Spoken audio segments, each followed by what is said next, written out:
Si usted es tan amable, por favor, vamos al libro de Mateo 25. Hoy vamos a compartir una enseñanza individual mientras comenzamos una serie nueva. En el día de hoy voy a hablar de un tema que conforme Dios nos va ayudando, ¿verdad? En esas enseñanzas nos va a ayudar y va a ser de mucha edificación. Si usted toma notas, el tema de hoy se va a titular Lámpara, aceite y fuego. No se asuste con el fuego, ¿ok? Lámpara, ¿qué más? Aceite y fuego. Vamos a ver la historia de la parábola de las 10 vírgenes. Ahora bien, antes de entrar en esto, yo sé que muchos de ustedes escuchan predicadores, otros han venido de iglesias de diferentes enseñanzas, ¿verdad? Y la razón por qué inicio diciendo esto es porque cuando leemos la parábola la parábola de las 10 vírgenes, inmediatamente a algunos le llega ese entendimiento de que no se está refiriendo a nosotros sino a Israel. ¿Cuántos han escuchado esta idea de que las parábolas de las 10 vírgenes es Israel, no nosotros? ¿Alguien alguna vez ha escuchado esa enseñanza? Bueno, si nadie, bueno, una sola o dos a lo mejor. Bueno, para que no tengamos ese lente de que cuando se está hablando aquí de esta historia nos excluye a nosotros, o sea, se está hablando aquí de todo el mundo, la iglesia. Entonces, a veces cometemos el error de muchos pastores dividen la iglesia de judíos y nosotros, ¿verdad? Y aunque la Biblia tiene una manera de explicar el trato de Dios con los judíos, todos estamos conscientes que hoy cuando se evangeliza se convierten tanto judíos como no judíos. O sea, no hay una separación. El libro de Gálatas, Romanos está lleno de versos que nos dicen que no es judío el que lo es en la sangre, sino el verdadero judío es el que lo es en la fe. Entonces, una de las cosas, ya para entrar en la lectura, que podemos darnos cuenta que eso es verdad, lo que les estoy comentando es, cuando Jesús habló con los judíos nunca hizo esta separación. Nosotros sí la hacemos.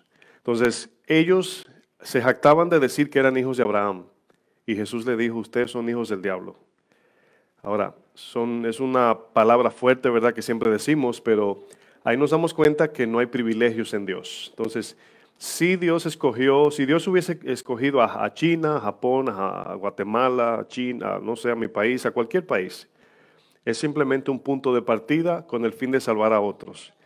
Y así escogió a Israel, lo escogió para tener un punto de partida y cogió lo menospreciado, lo más vil. Cuando el Señor nos escoge a nosotros es de la misma manera. Coge las personas más sencillas, más viles para hacer su obra, con el fin de que Él sea glorificado y no nosotros. Entonces siempre vemos esto como un patrón en la Biblia, de que Dios cuando llamó a Gedeón eran 32,000, los bajó a 300, para que no crean que fueron ellos quienes ganaron la guerra. Entonces, a veces cuando vemos esto, ¿verdad? Muchos lo van a escuchar si no lo han escuchado, que aquí no se está hablando de nosotros. Y sí, se está hablando de nosotros y lo vamos a ver, ¿verdad?, en el contexto. El verso 1 de Mateo 25, ¿están todos allá? Dice, entonces el reino de los cielos será semejante a 10 vírgenes, y si usted nota la palabra allí, vírgenes, en este contexto se está refiriendo a una mujer que está esperando un esposo para casarse, ¿verdad? Y en este caso, al ser virgen significa que no ha tenido otro marido, ¿verdad? Está esperando a un marido. Entonces aquí se está hablando de la iglesia, en este caso, generalmente hablando, ¿verdad?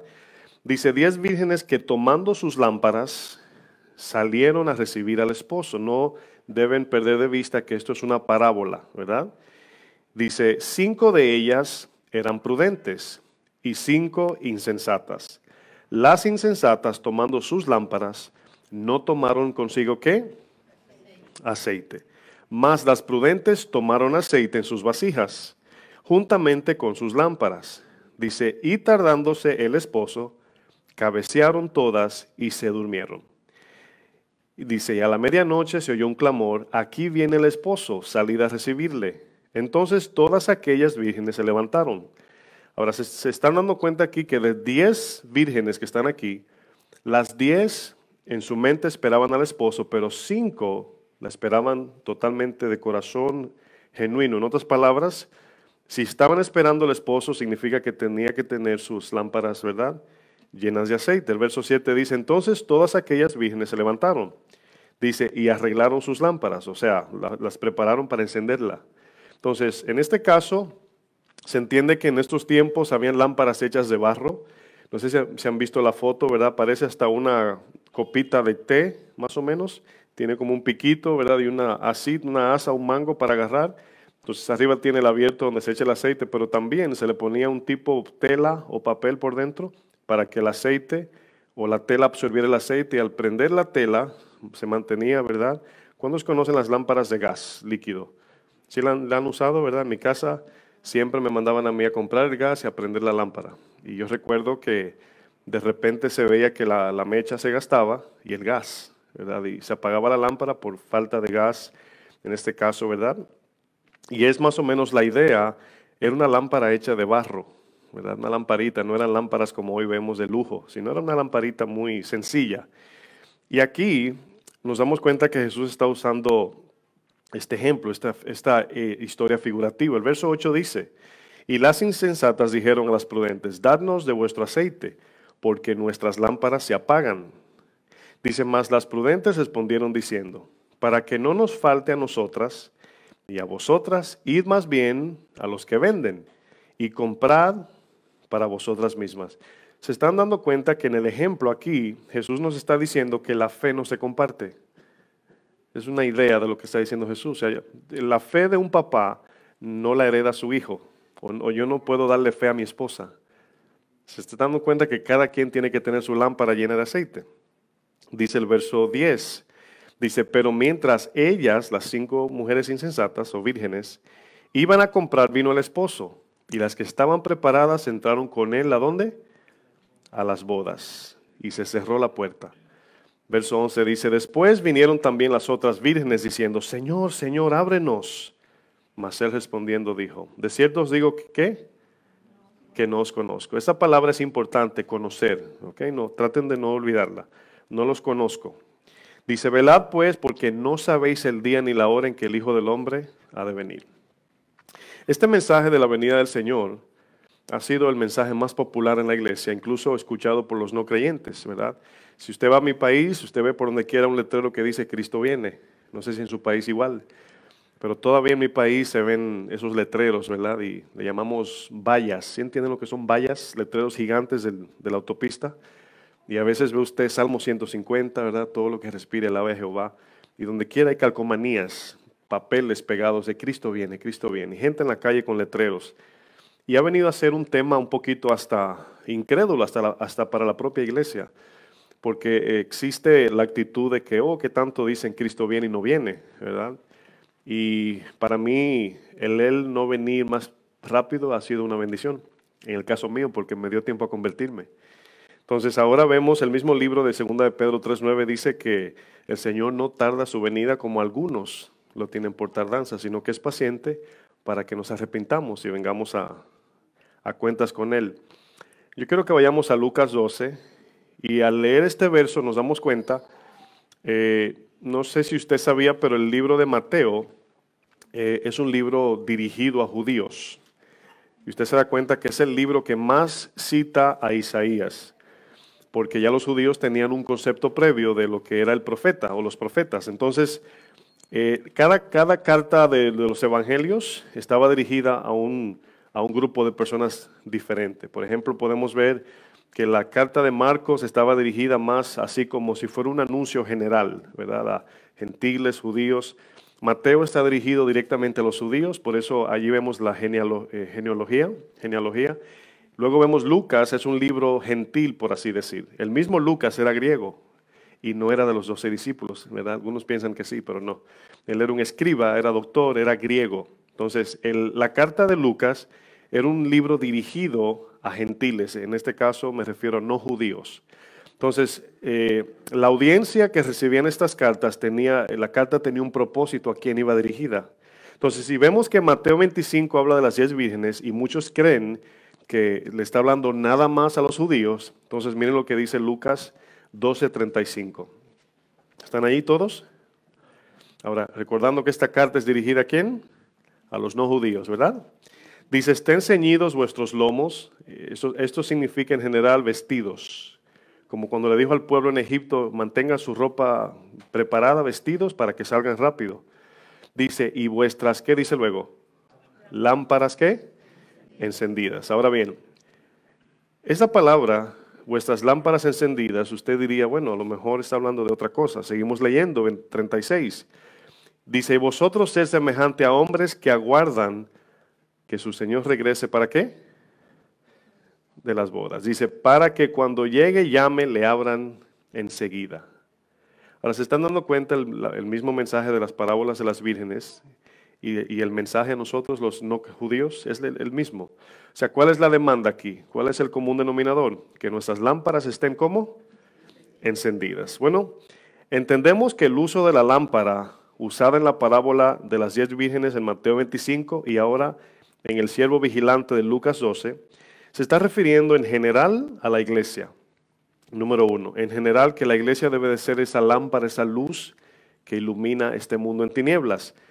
Pero también significa esa lámpara individual que usted y yo, si usted se da cuenta, las 10 vírgenes estaban diciendo, dame un poco de tu aceite de manera individual, ¿verdad? Y ellas dijeron, no, tú tienes que ir a comprar porque si te doy del mío, ni tú ni yo llegaremos. Entonces, parece ser que muchas veces, y claro, eso soy yo ya alegorizando, cuando esas mujeres le piden aceite, parece ser, ¿verdad?, como un acto de maldad. Decir, el Señor dice que hay que ser generoso. Pero aquí, según la parábola y la figura de lo que Jesús está tratando de transmitir en el mensaje, es que la fe no se comparte. Yo no le puedo, como decía anteriormente, darle fe a mi esposa o a mi suegra o ella a mí. O sea, no podemos compartir la fe. Podemos compartir el mensaje de la fe. Podemos modelar la fe, pero no podemos darle la mitad de mi fe a otra persona. Entonces es una idea de que al no compartir el aceite es una alegoría a lo que es la fe, ¿verdad? Y vamos a ver qué significa todo esto. Le voy a leer 2 versos, no tienen que buscarlo, ¿verdad? Bien rapidito para ganar tiempo. Proverbios 6:23 dice, porque el mandamiento es lámpara y la enseñanza es luz y camino de vida las reprensiones que te instruyen.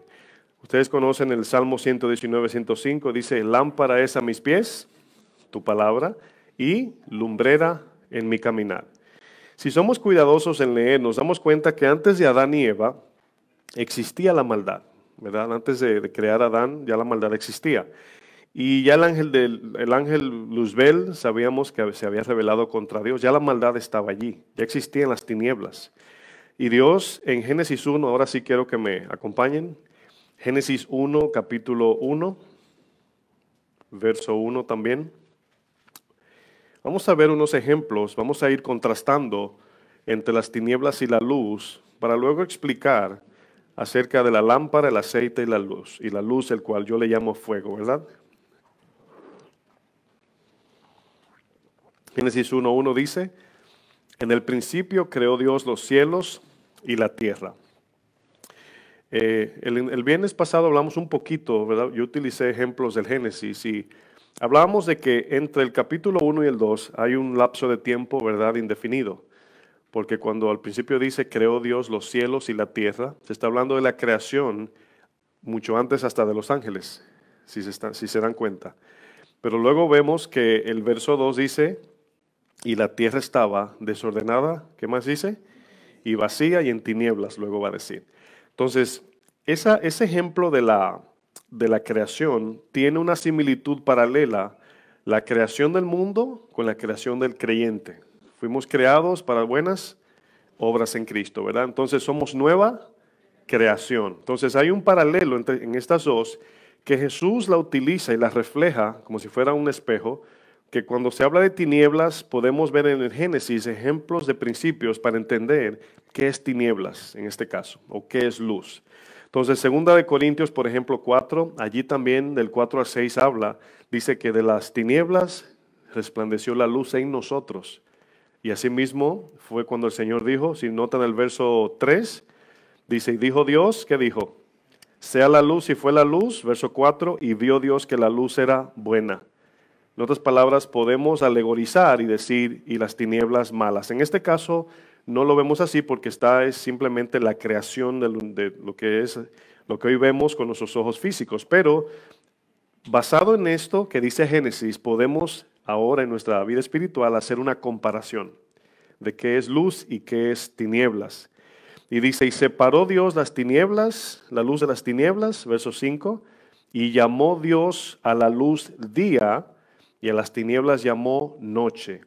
Y fue la tarde y la mañana un día, 12 horas y 12 horas. Bueno, más adelante leeremos otros versos, pero ahora, por ejemplo, Efesios es un libro que usa mucho la palabra tinieblas, y nos damos cuenta que el Señor dio la luz de las tinieblas. Por ejemplo, piensa en su mente, eso es imposible, pero para que tengamos una idea, piensa en su mente cómo podemos hacer que en un lugar oscuro podamos hacer una mezcla entre luz y oscuridad. ¿Usted cree que es posible? Por ejemplo, usted llega a su casa y está negro. Ahora, ¿cuántos encuentran todo en su casa con la luz apagada? Bueno, ¿ya no? Ah, bueno. ¿Cuántos caminan en su casa con la luz apagada y encuentran todo? Bueno, yo soy así. Muy pocos, pero es algo que uno se acostumbra y sabe dónde está todo, claro. Pero el momento que usted prende una luz, o sea, al instante de la luz resplandecer, significa obviamente que la oscuridad se va. O sea, no hay manera de que haya una combinación entre estas dos, o sea, es imposible. Entonces, de la misma manera que según el principio o la ley de Dios en la creación, también es imposible que nosotros tengamos una mezcla entre el mundo y Dios, entre las tinieblas y la luz, igualmente. En el momento que andamos en luz, ¿se disipan qué? Las tinieblas. Es algo natural y automático.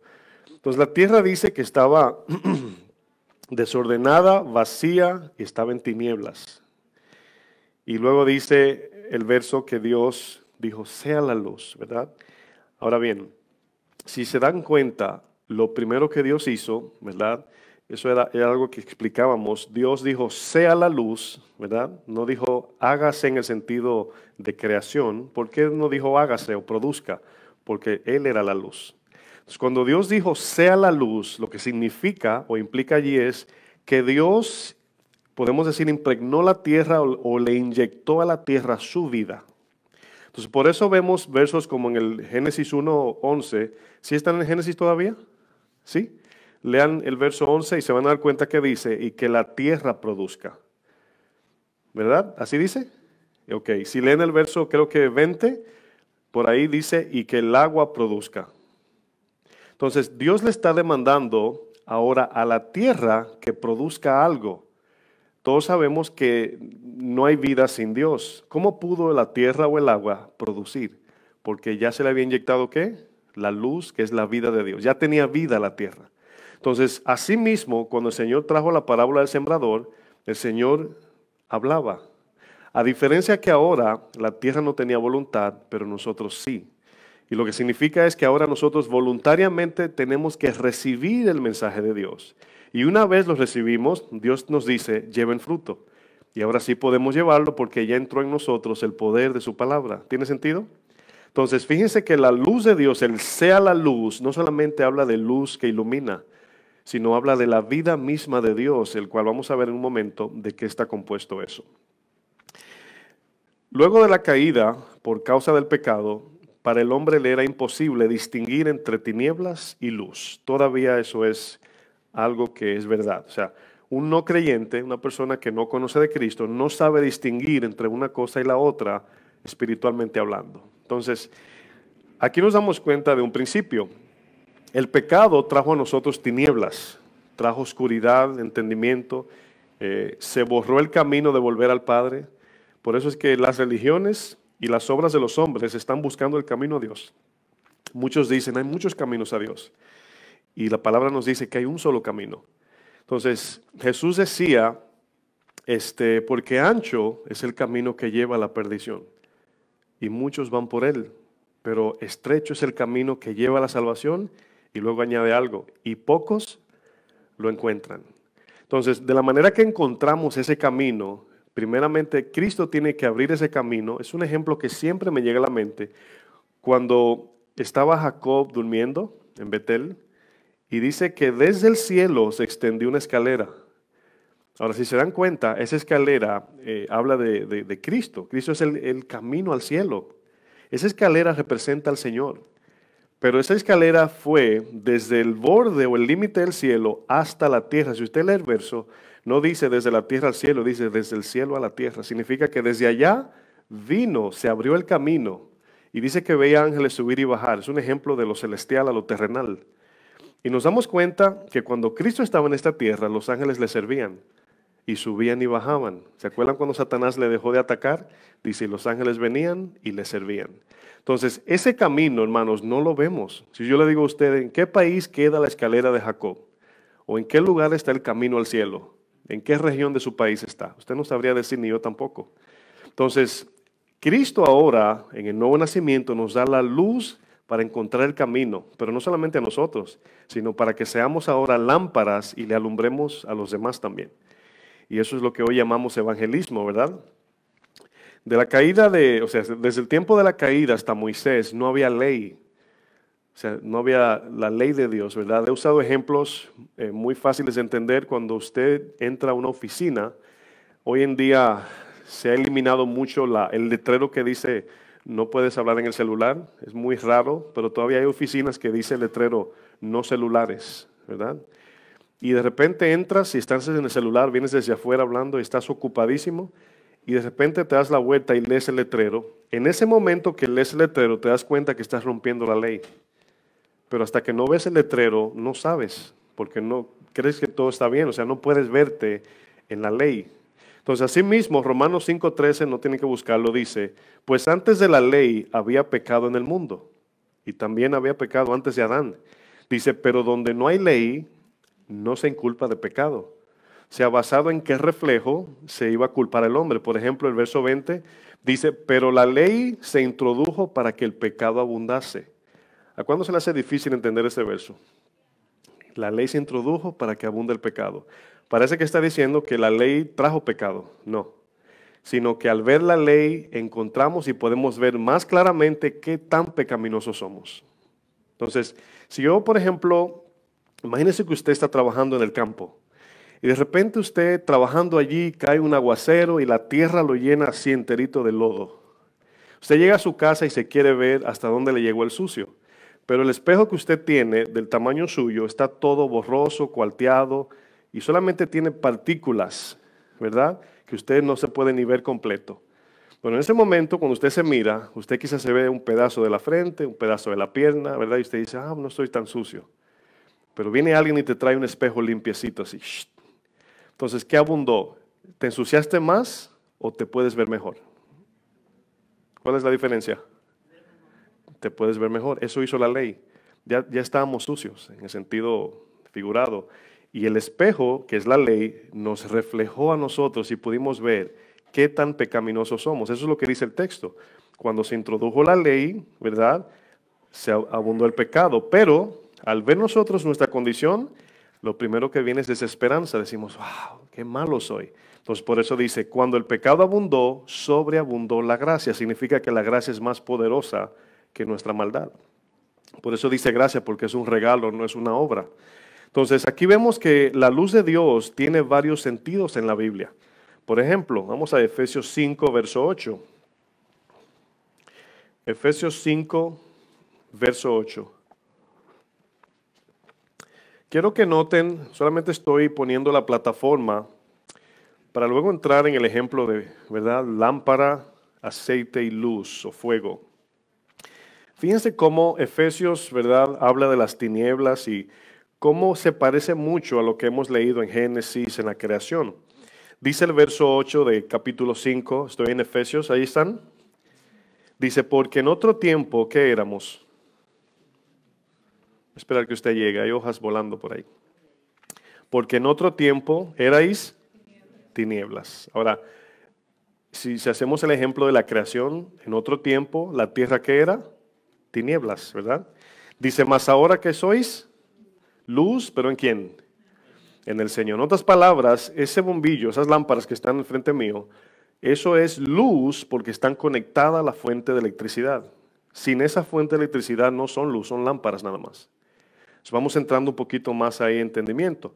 Y luego dice, fíjense que son palabras alegóricas, pero es con el fin de hablarnos de lo divino. Lo divino es inexplicable a la mente del hombre. Entonces necesita traer ejemplos terrenales para entender. Dice el Señor, andad como hijos de luz. Dice, porque el fruto del Espíritu es en toda bondad, justicia y verdad. ¿Por qué está en paréntesis la explicación? Porque cuando a alguien se le dice, tienes que andar en luz, ¿verdad? No está diciendo que solamente salga a la calle cuando el sol esté afuera, ¿verdad que no? O no está diciendo, cómprate una linterna. Entonces, si la palabra no nos explica qué significa luz, nos quedamos, ¿verdad? ¿Qué significa luz? Por eso el ejemplo de ser lámpara con aceite y fuego. En el paréntesis se dan cuenta que dice, porque es la palabra conectada a qué significa andar en luz. Y esta palabra porque nos está conectando, bueno, anden como hijos de luz y usted diría, ¿qué significa eso? El texto dice, porque el fruto del Espíritu es en toda bondad, justicia y verdad. Todo lo que es contra esa lista, entre paréntesis que está allí, es tiniebla. Si usted, por ejemplo, cambiaría la palabra bondad, ¿qué es lo contrario de bondad? Maldad. Lo contrario de justicia, injusticia. Y lo contrario de verdad, mentira. Eso es lo opuesto a la luz, el cual llamamos tinieblas. ¿Tiene sentido? Verso 10. Y luego dice comprobando. Y esta palabra aparece también en Romanos 12, 2. Dice, para que comprobéis la voluntad de Dios. ¿Qué es comprobar? Bueno, la palabra de Dios, a ver si puedo explicarlo bien rapidito. La palabra de Dios que estudiamos cada día nos da entendimiento intelectual, ¿verdad? Nos da un entendimiento humano, por así decir. Pero como somos nacidos en Cristo, cuando hacemos algo en el Señor, tenemos que examinarlo por la luz de nuestro conocimiento, bíblico en este caso. Las obras del Espíritu son invisibles, pero Dios nos da un libro visible. Entonces, al estudiar la palabra, vamos conociendo las obras de Dios por medio de nuestro entendimiento. Por eso dice la palabra comprobando. Por ejemplo, 1 Corintios 2, verso 14 al 16 dice, acomodando lo espiritual y lo espiritual, lo que dice la palabra con lo que el Espíritu hace, y saber que es Dios obrando. Esa es la idea de la palabra comprobando en el verso 10. Dice, comprobando lo que es agradable al Señor, o sea, distinguir entre luz y ¿qué más? Y tinieblas. Verso 11. Entonces aquí, este verso lo usan para Halloween. El que voy a leer ahora dice, y no participéis en las obras infructuosas de las tinieblas. Ahora, más que Halloween, esto habla de no andar en injusticia, en maldad, ¿y qué más? Dice lo contrario, y en mentiras, ¿verdad? Dice, más bien, y fíjense lo que dice, esta palabra reprendedlas, si usted la lee literal, ¿qué significa reprender literalmente? Algo que está ¿qué? Apagado, exacto, reprender. Entonces, cuando la luz de Dios ilumina nuestra vida, hermanos, vuelve y nos da vida. Podemos ahora andar en justicia, en verdad y en bondad. Y por eso el verso 12 dice, porque vergonzoso es aún hablar de lo que ellos hacen en secreto, mas todas las cosas cuando son puestas en evidencia, ¿por qué? Por la luz, son hechas manifiestas, porque la luz es lo que manifiesta todo. Ahora bien, es posible que nosotros al venir a los servicios nos damos cuenta de algo muy obvio, de que al venir a escuchar la palabra, lo único que vemos es que la palabra nos expone y nos expone y saca más. Y cuando pensamos que ya somos buenos, la palabra dice, no, ahora eres más malo. Ahora, ¿con qué sentido? Bueno, la razón por qué la palabra tiene este efecto en nosotros es para sacar de nuestro corazón toda la maldad que no podíamos antes conocer sin la luz de Dios. Entonces, a medida que vamos conociendo nuestra maldad, nos vamos humillando, y por eso dice, donde abundó el pecado, sobreabundó ¿qué? La gracia. Eso es lo que produce acción de gracias, alabanza y adoración a Dios, porque entonces entendemos que yo siendo tan malo y Dios siendo tan bueno, me amó y se entregó por mí. Eso es lo que hace que amemos al Señor. Pero sin luz no podríamos nunca ver lo que hay aquí adentro. Nuestra guerra diaria es competir con quién es más bueno. Y nos ofendemos si alguien nos llama malos, ¿verdad? Es una naturaleza, ¿verdad?, caída. La pregunta aquí sería, ¿cómo podemos mantener nuestra luz encendida? Bueno, en la historia de las 10 vírgenes hay tres elementos que Jesús usa: lámpara, aceite y luz. En este caso, fuego. Las lámparas emanan su luz por medio del fuego que enciende. Y la parábola, ¿verdad?, habla de que estas vírgenes estaban esperando al esposo, el cual representa a la iglesia. Ahora, la idea de esta enseñanza tiene que ver de nosotros tener en cuenta estos tres elementos activos en nosotros. Porque dice que estas vírgenes no tener aceite, le faltó aceite, ¿tenían lámparas? ¿Sí o no? Sí, pero no tenían aceite. Entonces, el fuego es el efecto de tener la lámpara y el aceite. Y luego vamos a ver cómo encender el fuego. Pero, por ejemplo, en tiempos bíblicos una lámpara se apreciaba como usted no se imagina. Viviendo en el desierto, si usted vive, por ejemplo, en lugares, en mi país, la luz se va por 4, 5, 6, 7, 8, 9, 10, 24 horas. Se va la luz, o sea, la primera vez que yo fui a mi país y se fue la luz, hermanos, yo hice así. Y me quedé así como por 10 minutos. Mi hermano como si nada, no, tranquilo, camina. Y yo de verdad me espanté, porque en Estados Unidos no se va la luz. Se ha ido, pero no es algo normal. Entonces, cuando yo vi que se fue la luz, le decimos el apagón. Imagínense, hermanos, yo no veía nada. Lógicamente, el dominicano desarrolla un lente especial para ver en la oscuridad porque normalmente se va la luz. Y de repente se va la luz, la gente se para muy normal, va caminando, toma su lamparita, le sube la mecha y la prende y ya, normal. Es parte de la vida allá. En el desierto, hermanos, es mucho peor, nunca hay luz. Entonces, siempre en este tiempo se vivía creando fogones o fuegos o lámparas de aceite para mantener luz, ¿verdad? Y no era una luz como hoy la vemos. Hoy tenemos apartamentos de lujo y si quiere una luz allá porque se ve como un poco oscuro allá en la esquina. Iluminamos el apartamento como si fuera el cielo. Pero en ese tiempo, hermanos, la luz se usaba con un propósito específico. Por ejemplo, había una lámpara que era donde estaba la gente reunida. Esa lámpara, a lo mejor habían varias, se tomaba para ir a buscar algo a no sé dónde, si al cuarto, a la sala o al patio o afuera. Entonces, si usted alumbraba afuera, todo se veía negro, negro. El desierto de noche es negro, a menos que la luna esté, ¿verdad?, en su mayor expresión. Entonces, imagínese que en esos lugares desérticos donde la luz y el agua también era tan esencial para los que vivían en el desierto, hermanos. Imagínense lo importante de una lámpara encendida en el desierto. ¿Se están dando cuenta del ejemplo? O sea, si se apagaba esa lámpara, no había manera, no se veía ni la palma de la mano. Entonces, ese ejemplo, como podemos ver, esta gente no tenía ni electricidad, ni linternas de baterías, ni paneles solares, etcétera. Totalmente dependientes de una lámpara de aceite. Ahora, ¿usted cree que era sabio no mantener la lámpara con aceite? ¿Usted cree que era sabio eso, sí o no? En ese tiempo, en ese lugar, ¿sabio sí o no? ¿No tener aceite era sabio? ¿O tener aceite era sabio, verdad? Okay. Tener aceite sí. Para los que de verdad a lo mejor los confundí. Muy importante, hermanos, porque es como el agua, en el sentido, ¿verdad? Ejemplificando de manera paralela. Y Jesús en las parábolas de las vírgenes dice, habían 10 vírgenes y tenían que salir de noche. Ahora, ¿por qué Jesús no vino de día en esta historia? ¿Usted no se ha preguntado por eso? ¿Por qué no vino de día? Porque en la parábola Jesús está ejemplificando las tinieblas en las que vivimos humanamente. Y el Señor vino de noche, no está hablando de una hora específica, aunque sí vendrá, se está refiriendo que no importa la hora que el Señor venga, de día, de tarde, de noche, las tinieblas estarán en su mayor expresión.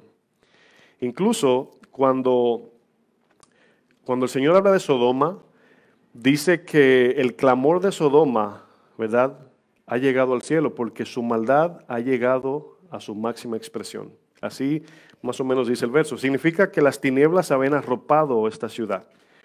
Y dice que cuando el Señor envió su juicio, dice, antes que rayase el alba. ¿Antes que salga qué? La luz. Entonces, fíjense cómo Dios en la maldad y en la bondad, en las tinieblas y en la luz, en la justicia e injusticia, hay un contraste entre tinieblas y luz. Y en la Biblia, la palabra oscuridad o tinieblas representa la falta de conocimiento o entendimiento de Dios, la persona, no la Biblia, la persona de Dios. Por ejemplo, ¿están en Efesios todavía? ¿Sí? 4:18, vamos a leer. Capítulo atrás, 4:18. Solamente vamos a leer eso. Ahora, si leer el 17, ¿no? Solamente para tomar unas palabras. Dice, ya no andéis como andan los otros, ¿qué? Gentiles, en la vanidad de su mente, ¿verdad? El 18 dice, teniendo el entendimiento, podemos decir sin luz, ¿verdad? Se entiende que es sin luz, entenebrecer, lo entenebrecido es oscuro. Dice, ajenos, y aquí está diciendo, ¿por qué están en tinieblas? Porque están ajenos de Dios, separados, alejados. Porque Dios es luz. Si usted se aleja de la luz, lógicamente va a alcanzar las tinieblas. Y dice, por la ignorancia. Y aquí está haciendo dos cosas el verso. Está diciendo, cuando nos alejamos de la luz de Dios, hermanos, vienen dos cosas, muerte y falta de entendimiento. Dice, por la ignorancia que en ellos hay, por la dureza de su corazón. En este texto habla de que la luz de Dios es la que nos ilumina, pero también es la que nos da vida espiritual. Cuando la Biblia habla de luz, habla de entendimiento o conocimiento y también habla de vida de Dios. Son las dos juntas. Siempre he querido sobreenfatizar, hermanos, lo siguiente. Cuando hablamos de conocer o conocimiento, tiene que también haber vida de Dios. Es imposible tener conocimiento de Dios y estar muertos. Es imposible. Y la Biblia nos enseña eso. Yo voy a leer unos versos bien rapidito, ¿verdad? Porque, bueno, es en el mismo libro. Si quieren me pueden acompañar. Vamos a Juan 1. Estamos en el mismo libro, entonces lo podemos leer. Juan 1. Si me ve leyendo rápido, simplemente es para tomar referencia de estos versos. Dice Juan 1, verso 4, dice, en él estaba la vida. La vida. La vida aquí, cuando hablamos de vida eterna, se está hablando no solamente en tiempo extendido, sino también, en calidad de vida, en amor, gozo, paz, la vida de Dios. O sea, la vida de Dios, en otras palabras, habla de calidad de vida y también tiempo de vida. O sea, nunca se acaba y es una vida abundante en amor, en gozo y en paz. Dice, y la vida era la luz de los hombres. La luz en las tinieblas resplandece y las tinieblas no prevalecieron contra ella. Ahí está la imposibilidad de la unión de luz y tinieblas. Dice, hubo un hombre enviado de Dios, este es Juan, ¿verdad? Se llamaba Juan, verso 7. Dice, este vino por testimonio para que diese testimonio de la luz, a fin de que todos creyesen por él. No era él la luz, sino para que diese testimonio de la luz. Es lo que nosotros hacemos, dar testimonio de esa luz. Dice, aquella luz verdadera que alumbra a todo hombre venía a este mundo. En el mundo estaba, y el mundo por él fue hecho, pero el mundo no le conoció. Si notan, Juan 1 tiene una conexión muy directa a Génesis. Por eso si usted ve el verso 1, dice, en el principio era el verbo, y luego el verbo era con Dios, y el verbo era el mismo Dios. En el capítulo 3, si usted da un brinquito, verso 19, fíjense lo que dice. Dice, y esta es la condenación, o podemos leerlo así, por esto viene la condenación. Esa es la idea del texto. Que la luz vino al mundo y los hombres amaron más las tinieblas que la luz, porque sus deseos del corazón, podemos decir, sus obras eran malas. Porque todo aquel que hace lo malo aborrece la luz y no viene a la luz, para que sus obras no sean reprendidas. O sea, se esconden, ¿verdad? Mas el que practica la verdad viene a la luz para que sea manifiesto que sus obras son hechas en Dios. Juan capítulo 12, verso 35.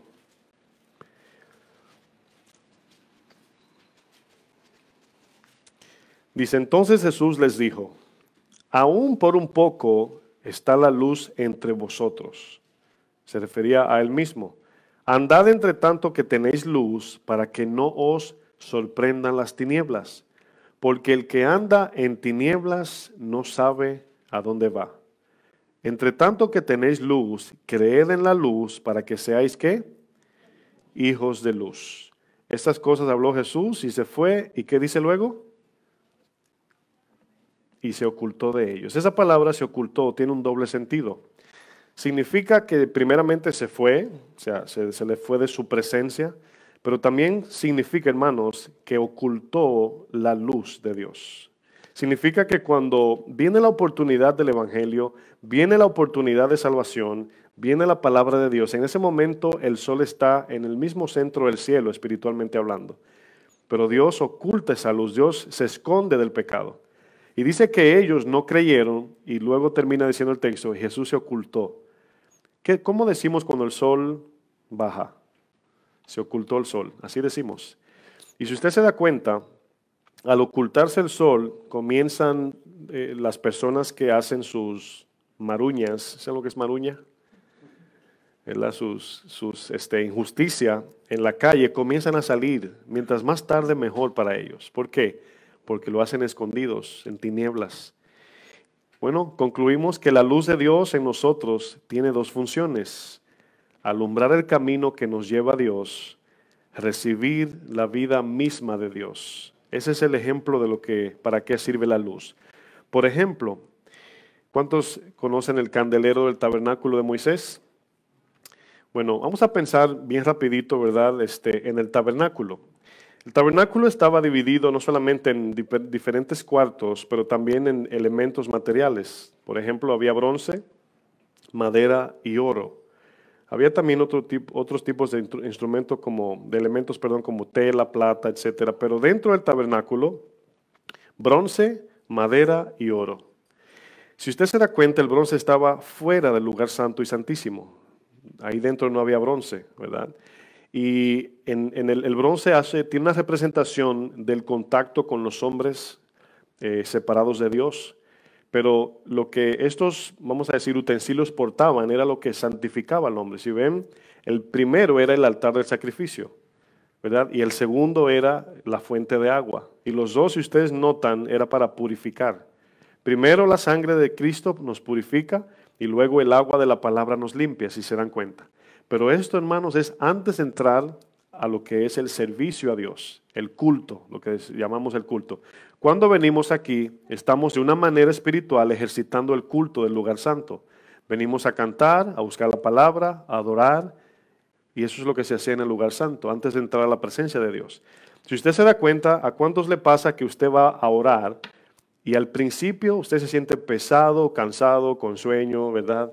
Y sin deseo de orar. Pero mientras usted persiste, es como que está atravesando el velo y llega un momento que cae la presencia, podemos decir, y usted dice, wow, y no se puede ya parar.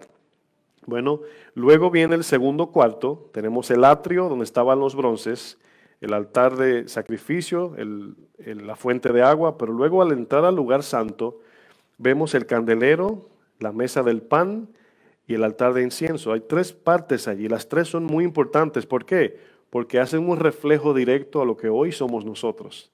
Y Pablo en Romanos 12 utiliza este ejemplo, ¿verdad? Presente su cuerpo en sacrificio vivo, santo, agradable a Dios. No podían entrar al lugar santísimo sin agradar primero a Dios.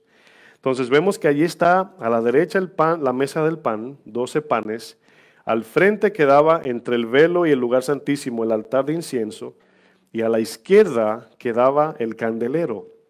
Ahora, algo muy interesante, el candelero era el único instrumento allí que no era hecho de otra cosa más que de oro.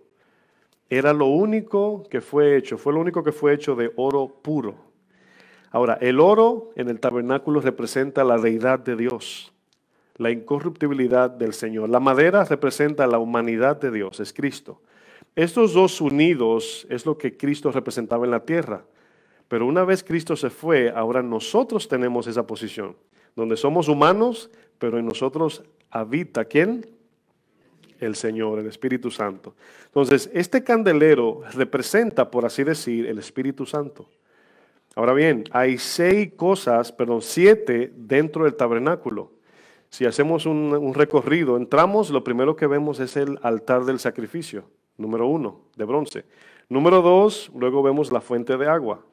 Número 3, entramos, vemos la mesa del pan. Número 4, el altar de incienso. Número 5, el candelero. Número 6, el arca del ¿qué? Del pacto. Ahora, ¿cuánto contamos? Falta una, la presencia de Dios. Entonces, ahora noten lo siguiente. Dios, su presencia, era lo que le daba el valor a cada instrumento, el cual es Cristo. Cristo completa la iglesia. Ese tabernáculo solamente tenía 6 cosas porque estaba incompleto. Pero ahora en nosotros, hermanos, el 7 representa perfección. Y si nos damos cuenta, usted y yo somos ahora ese tabernáculo. Pero quiero que piensen en esto. En el lugar santo no había ventanas. Y al no haber ventanas pasan dos cosas. Número uno, no entra la brisa. Número dos, no hay luz. ¿Sí lo pueden ver? Entonces, significa que al no haber viento allí, el humo subía derecho hacia arriba, representaba las oraciones. Si usted se da cuenta, sin el candelero no había oficio para entrar al lugar santísimo, perdón. Quiero repetir esto, sin el candelero no había manera de ejercer el oficio para poder entrar al lugar santísimo, que es la presencia de Dios. Si no tenemos la luz encendida, no tenemos comunión con Dios.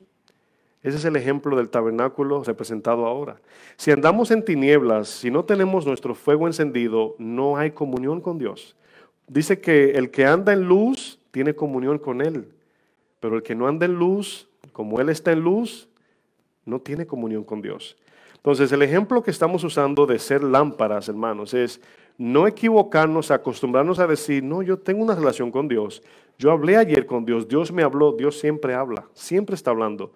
El Dios hablarnos, hemos estudiado, no tiene nada que ver con mi relación con Él, porque Dios habla hasta con Satanás. Y esto suena duro, yo entiendo, pero es algo para que estemos claros en lo que estamos haciendo, para no asumir que estamos bien. Y aquí vemos, hermanos, que este candelero, para poder estar constantemente alumbrando, me llama la atención que el libro de Números dice, le da la instrucción a Aarón, le dice, los levitas tienen que llenar el centro, eran de 7, tenía como si fuera tipo ramas, y cada ramita del candelero tenía almendra y tenía también frutos, manzanas. Y cada cosa tenía una, si nos damos cuenta el del medio no tenía, vamos a decir, estoy tratando de simplificarlo, eran 7, pero el del medio era donde se ponía el aceite y ese aceite se le pasaba a los otros. Y luego cada uno alumbraba, pero el del centro representaba a Cristo y los otros 3 nosotros. Unidos a Cristo podemos tener la luz encendida, esa es la idea. Pero también hay frutos allí, que al permanecer en Él, dice Juan 15, Él es la vid. Si permanecemos en Él, fluye fruto de Él. ¿Sí tiene sentido? Entonces, aquí vamos entendiendo algo, hermanos. El Señor le da instrucciones a Aarón y le dice, el alumbrado tiene que ser hacia adelante. Cuando yo estudio la palabra, yo me meto en la escena para entender lo que significa. Ahora, si yo le doy una lámpara, una linterna, perdón, ¿saben lo que es un flashlight? Y yo le digo, alumbre hacia adelante, usted hace así, ¿verdad? Pero si yo le doy una vela y le digo, alumbre hacia adelante, ¿qué usted hace? No importa por donde haga, la velita estará así. Y usted hace así y la velita hacia arriba. Yo pensaba en eso porque digo, ¿qué significa alumbrar hacia adelante? O sea, no era en la posición que estaba el candelero que significaba, era el propósito. Y ese candelero tiene el propósito de alumbrar hacia el lugar santísimo. Significa que estaba ahí con el fin de entrar a la presencia de Dios.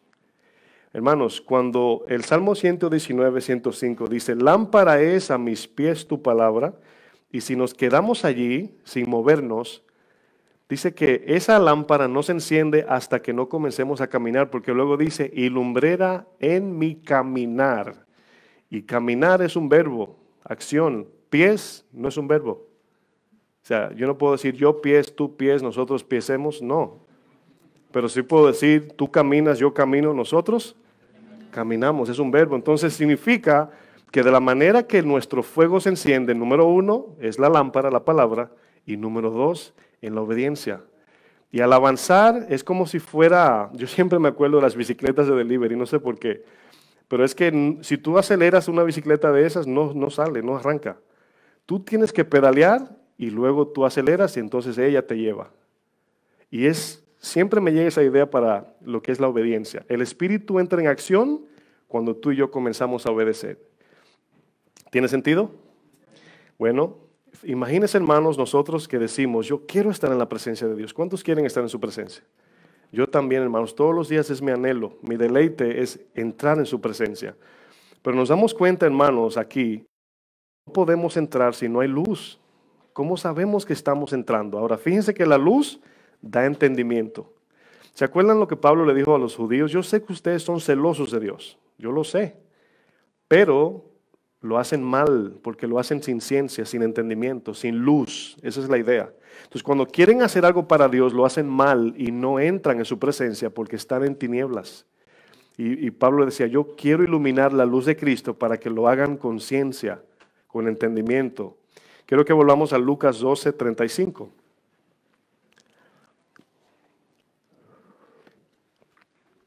Mientras tanto, hay que hacerse esta pregunta. Este mensaje de ser lámpara, tenemos todos ahora que hacer la pregunta. ¿Somos todos lámparas en las manos de Dios? La pregunta es, si somos lámparas, ¿cómo nos llenamos de aceite? Queremos hacer esto práctico ahora, ¿sí o no? Queremos tener una tarea. ¿Cómo nos llenamos de aceite? La tercera pregunta es, una vez somos lámparas y tenemos el aceite, viene la tercera pregunta. ¿Cómo permanecemos con la llama encendida? Son preguntas importantes. Dice Lucas 12, estén ceñidos vuestros lomos, o sea, podemos decir, estén preparados para salir. Dice, y vuestras lámparas encendidas. Y aquí, este mandamiento que el Señor está dando es el mismo de las 10 vírgenes. Dice más adelante el 36, y vosotros sed semejantes a hombres que aguardan que su Señor regrese de las bodas para que cuando llegue y llame, le abran enseguida. ¿Qué podemos ver aquí?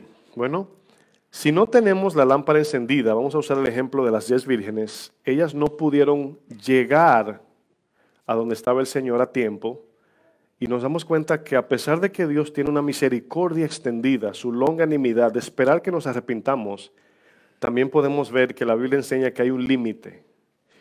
Y llegó el momento que el esposo llegó, ese fue el límite de la espera. Las que tenían su aceite preparado no sabían cuándo él venía. Las otras pensaban que no venía ahora. O sea, fíjense la mentalidad. 10 vírgenes, 5 y 5. Habían 5 que decían, ay, no sé cuándo viene el Señor, puede llegar en cualquier momento. Las otras decían, nah, no viene ahora. No creo que venga ahora. Y muchas veces hay cristianos que dicen, no, todavía no, el anticristo no ha llegado, el Señor no va a venir todavía. Y estamos esperando al anticristo y no a Cristo.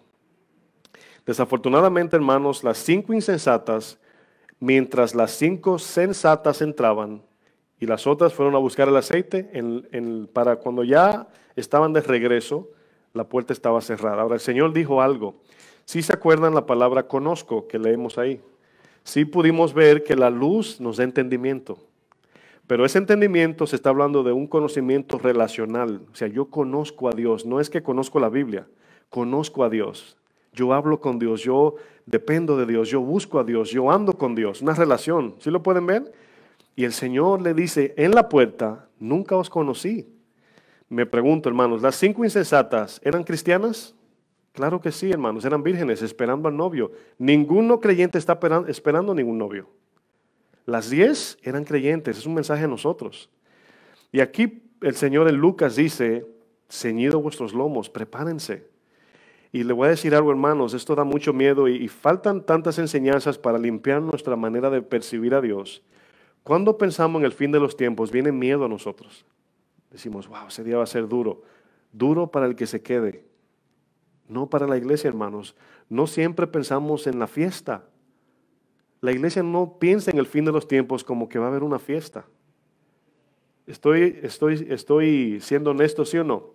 Hermanos, siempre que pensamos en el fin de los tiempos, en la tribulación, en la marca de la bestia, todo es caos. Pero nadie dice, wow, en aquel día vamos a tener una fiesta de 1000 años. Yo recuerdo cuando yo iba a la discoteca, hermanos, y llegábamos, y yo no sé por qué, en mi caso, yo siempre salía sintiéndome culpable.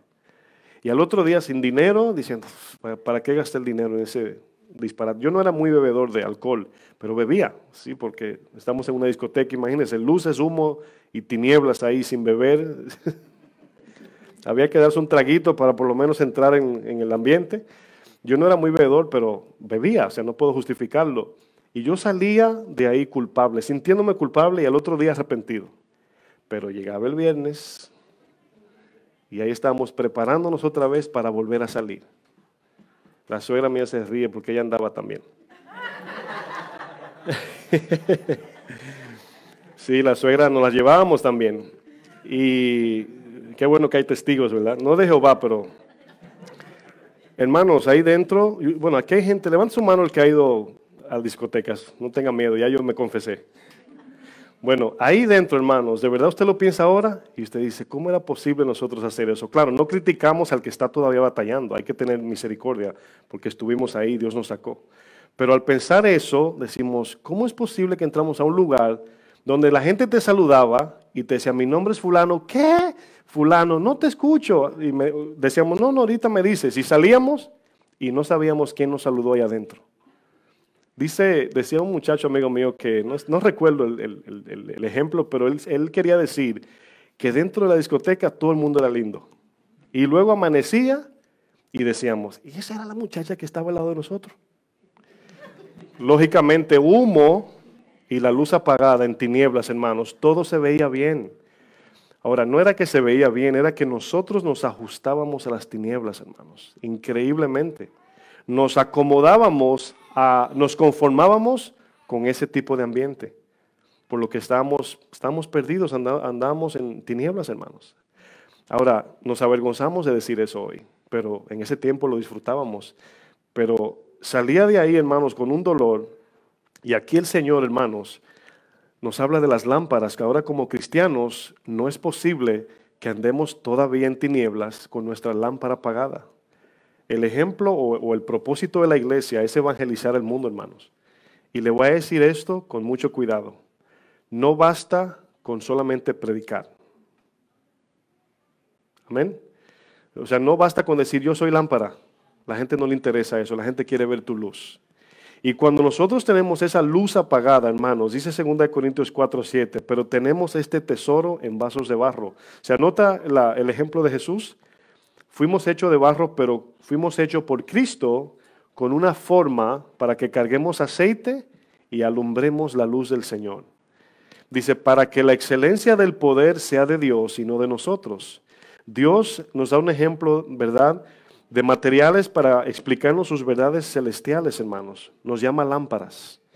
Ahora, quiero decir esto, y esta es una puerta a los que no han aceptado al Señor. Yo no sé quién, por eso como no vemos el corazón, hay gente que puede estar en la iglesia y no convertido. Hay gente que viene poco y se convirtieron. Es una cosa rara, pero solo Dios conoce. No estamos aquí señalando a nadie, pero eso es una puerta a la salvación. Primero tenemos que permitir que Dios nos haga lámparas. Cuando Jesús le hablaba a los discípulos de sus grandezas espirituales, Él decía, no le puedo seguir hablando porque no van a poder recibir lo que le voy a decir. O sea, no le voy a poder seguir hablando porque no van a poder resistir el poder de la palabra. ¿Qué quiso decir Jesús?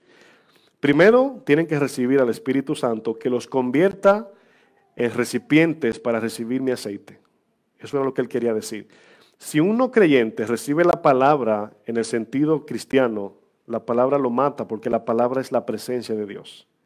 Para el no creyente, lo primero que viene es el nuevo nacimiento para poder recibir el mensaje. Por eso es que la predicación al no creyente es la cruz, no es entrar en el tema de Levíticos y que Deuteronomio, no, es la cruz de Cristo nada más.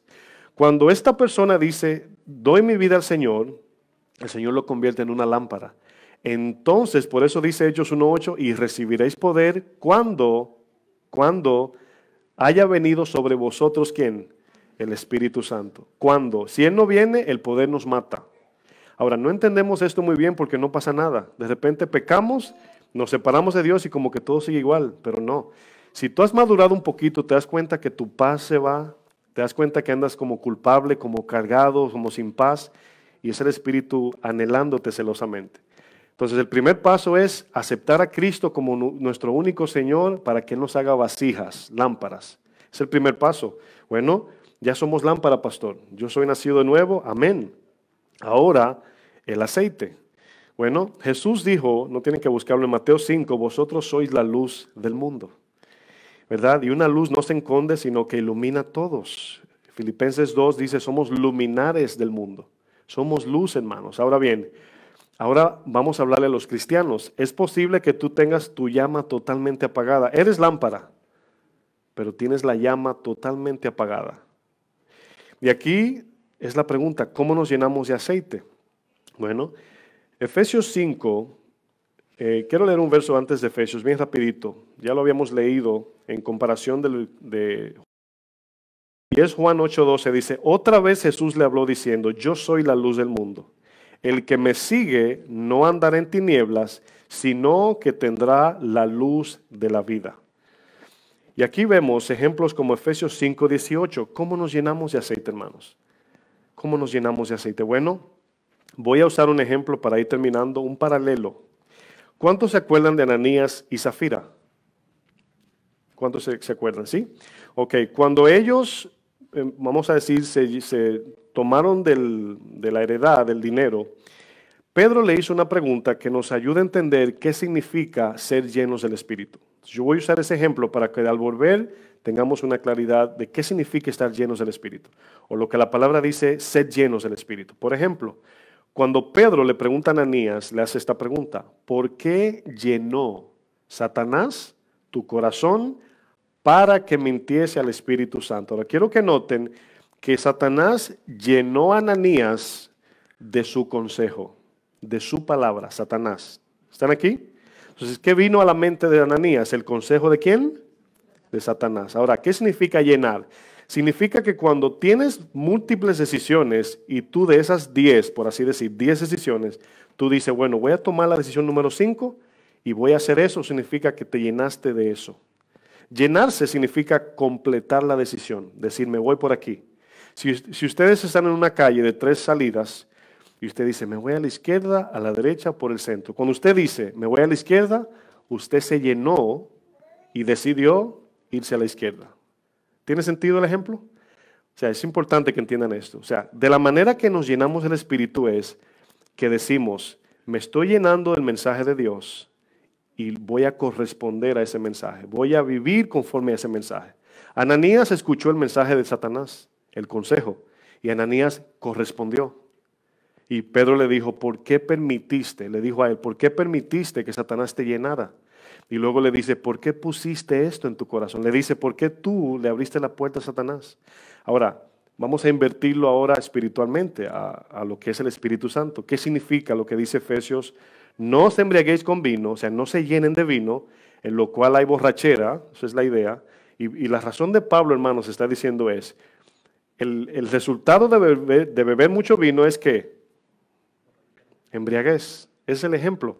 El resultado de llenarnos el Espíritu, y luego dice, cantando entre vosotros con salmos, himnos, dando gracias a Dios, viviendo una vida en luz. Eso significa que el resultado de nuestra vida espiritual tiene que ver con nuestra llenura de la palabra de Dios. Pero no nada más llenarnos del conocimiento, sino hacerlo con la intención de obedecer. Ananías escuchó el consejo de Satanás y lo obedeció. ¿Me estoy dando a entender?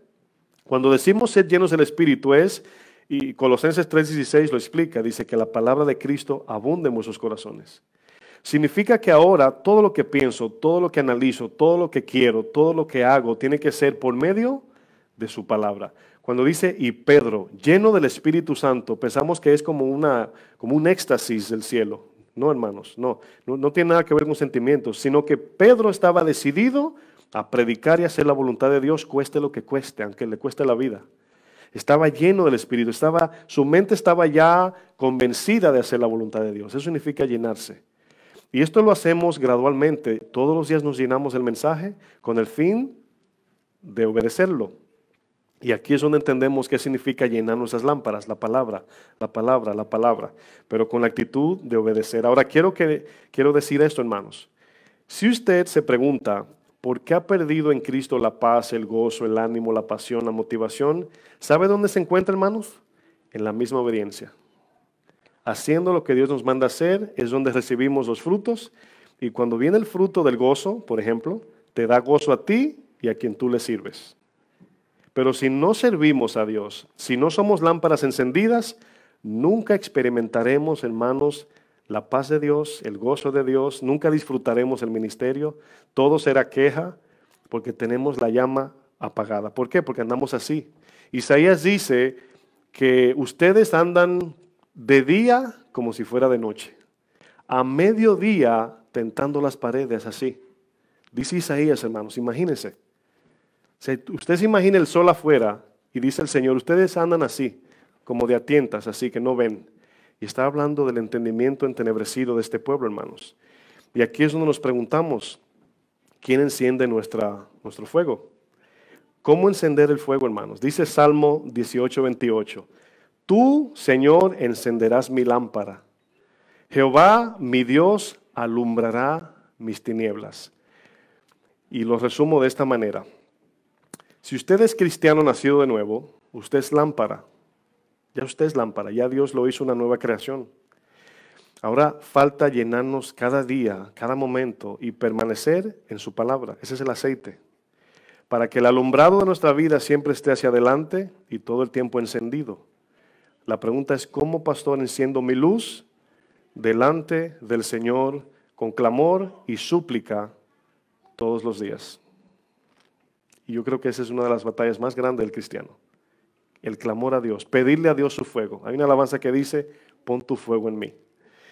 Y ese fuego que Dios enciende, podemos apagar el espíritu, dice Tesalonicenses, no lo apaguen, pero nosotros no podemos encenderlo. Y eso, hermanos, nos hace totalmente dependientes de Dios. Si yo pudiera apagar y prender mi fuego, no necesito a Dios.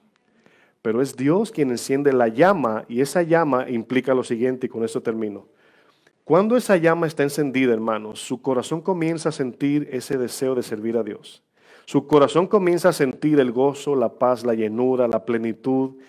Comienzan a dolerle las almas que se pierden. Comienza a evangelizar este mundo. No se basa nada más en predicaciones, sino también en hechos. Ese es el fuego, el cual llamamos poder de Dios para poder vivir en justicia, hermanos. Yo pienso que el elemento que hemos perdido es el clamor día y noche al Señor. Hemos perdido eso. Yo quiero que cierren sus ojos. En esta mañana voy a hacer 2 oraciones. Quiero orar y espero que no se sientan intimidados por esto. Simplemente Dios quiere salvarnos. Quiero que puedan palpar la misericordia de Dios y su bondad. Nada de lo que hablamos es con el fin de destruir, sino de salvar. Y de sacarnos del hoyo que a lo mejor estamos. Quiero hacer una oración para aquellos que no han dado su vida al Señor. Y por aquellos que piensan que no son cristianos. Y no le voy a decir que se pare, lo voy a dejar a la intimidad de su corazón. Y si de repente tenemos que hacer esa confesión otra vez, que hicimos una vez, eso lo voy a dejar a su discreción, pero voy a orar por ti. Padre, en el nombre de Jesús, Señor, venimos a ti en esta hora porque hay muchos dentro de la iglesia que a lo mejor tienen tiempo. Esto es posible, no lo sabemos, tú lo sabes. Y no son cristianos, no han nacido de nuevo, Señor. Y se encuentran en esta batalla, Señor, de la palabra dice que tengo que hacer esto, pero no quiero, o no tengo deseo, pero no me quiero perder. Quiero conocer a Dios.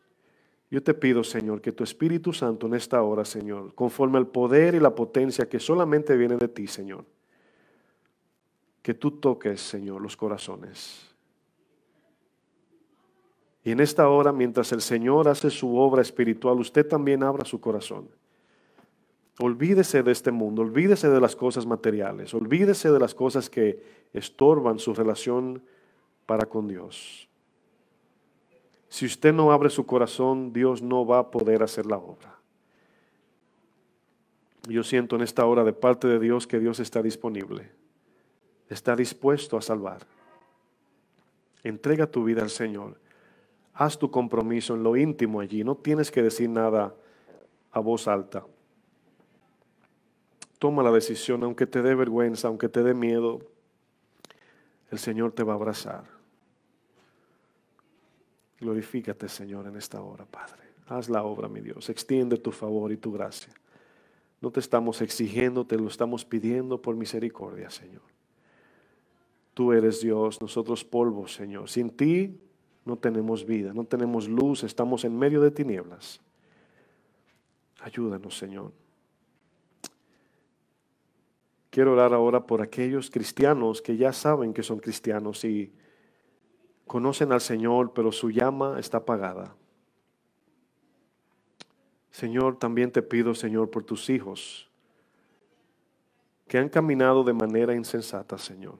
Han sido como las vírgenes que no guardaron aceite en sus lámparas, Señor. Yo te pido, Padre, apelamos a tu gracia, apelamos a tu misericordia. Así como muchas veces cantamos, enciende el fuego otra vez, Señor. Enciende nuestra llama, Señor, otra vez. Sabemos que sin tu fuego, Señor, estamos en tinieblas. Y si andamos en tinieblas, no sabemos a dónde vamos. Ayúdanos, Señor, así como tú eras esa columna de fuego, Señor, en el desierto de noche con tu pueblo. Lo llevabas hacia adelante, Señor, hacia esa promesa eterna que la mayoría de ellos no aprovecharon, Señor. Por su incredulidad no vieron la luz. Por su amor a Egipto no pudieron mirar adelante. El poder del deseo del mundo los atraía, Señor. Y yo sé que aquí hay personas que también tienen ese problema, Señor. No hay un compromiso completo contigo por amor a esta vida, amor a esta comodidad o este lujo y el entretenimiento pasajero de este tiempo, Señor.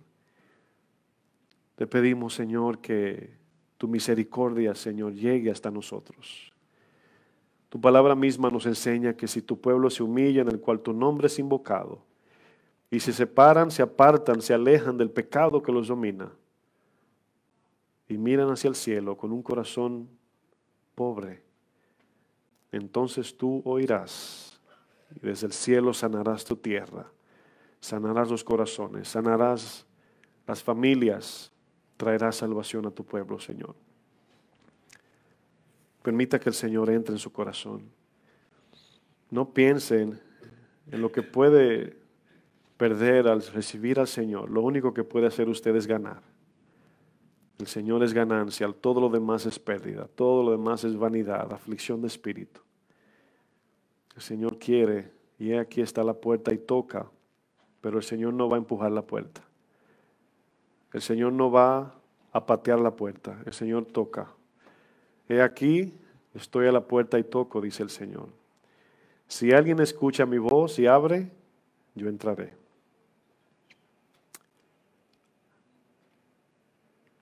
Oh, gracias, Señor, Padre. Ayúdanos, Señor. Trae sanidad, mi Dios. Trae salvación a tu pueblo, Padre. ¿A dónde iremos, Padre? Solo tú tienes palabras de vida eterna, Señor. Si tú no nos das lo que te pedimos, Señor, ¿quién lo hará? Solo tú, mi Dios, puedes. Solo tú eres exclusivo, Señor, absoluto en tu ley, Señor. La verdad, la luz, la vida, solamente tú la tienes. No encontraremos esto en ningún otro lugar, Señor. Glorifícate, Señor. Glorifícate, Padre. Gracias, Señor. ¿Cuántos dan gracias al Señor? Gracias, Padre. En el nombre de Jesús. Que el Señor les bendiga, hermanos.